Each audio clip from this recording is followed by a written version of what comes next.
All right, let's talk about a word you hear thrown around all the time, inflation. I know, it sounds kind of heavy, right? But stick with me, because by the end of this, you're going to get it completely.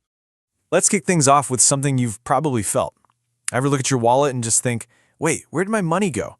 You know that feeling when a coffee costs way more than it did a few years back? Yeah, there's a word for that. Okay, to really get a grip on this, we're going to break it down with a simple and delicious example. Let's talk chocolate bars. So at its heart, what is inflation? It's pretty simple, really. It's when prices for just about everything start creeping up. And because of that, your money just doesn't buy as much as it used to. Okay, let's play this out with our chocolate bar. Imagine you've got €5. The chocolate bar you want costs €1. Perfect, you can buy 5 of them. Now, let's jump forward a few months. You walk in with that same €5, but the price of that exact same chocolate bar is now €2. What happens? Your €5 now only gets you 2 bars. And that's the key right there. The number on your €5 bill didn't change, but what it could actually get you did. Its power, its buying power, went down. Why? Because the price of what you wanted went up. That, my friends, is inflation in a nutshell. So that begs the question, right? Why does this even happen? Why don't prices just stay put? Well, it usually boils down to 3 main reasons. First up, sometimes it just gets more expensive to make stuff. You know, if the cocoa beans for that chocolate bar cost more, or the factory's electricity bill goes up, the company has to pass those costs on to you. They raise the price to stay in business. Reason number 2, it's that classic supply and demand thing. Imagine a super popular limited edition candy bar drops. Everybody wants it, but there aren't many to go around. What happens? The price skyrockets. When way more people want something than there is of that thing, prices almost always go up. And number 3 is a bit different. It's about how much money is actually floating around in the economy. Think about it. If suddenly everyone has more cash, but the number of things to buy stays the same, you got more money chasing the same old stuff. Each euro becomes a little less special, a little less powerful, and prices adjust upwards to match.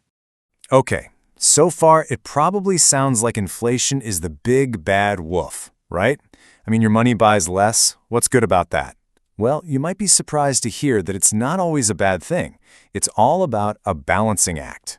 So it's really a tale of 2 inflations. On one hand, you've got healthy inflation. A little bit, like maybe 2% a year, is actually a good sign. It shows the economy's humming along, people are buying things, and companies are growing.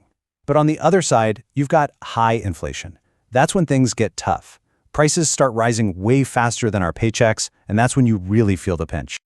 This chart really puts it into perspective. See that? There's a healthy zone. That's the sweet spot, where things are stable and predictable. But when you get into that unhealthy high zone, that's where the problems start. It creates a ton of uncertainty, and it's really hard for families or businesses to plan for the future. Okay, so if high inflation is the danger zone, how do we stay out of it? Let's get into our final section. How is this whole thing actually controlled? Because, believe it or not, it isn't just left up to fate. The people in charge of this are usually a country's central bank. Think of them as the pilots of the economy. They have a few key controls. They can adjust interest rates, making it cheaper or more expensive to borrow money, which helps cool down or heat up spending. They can also manage how much money is actually in the system. And of course, they are constantly watching prices to make sure things stay on course. So, after all that, what's the one big takeaway? If you forget everything else, just remember this. Inflation simply means that prices, on average, go up over time. That's it. And there you have it. You now know the basics of inflation. Pretty simple when you break it down, right? So the next time you see a headline about it or notice your favorite snack costs a little more, you'll know exactly what's going on behind the scenes. Now the only question is, how will you look at prices differently from now on? Thanks for tuning in.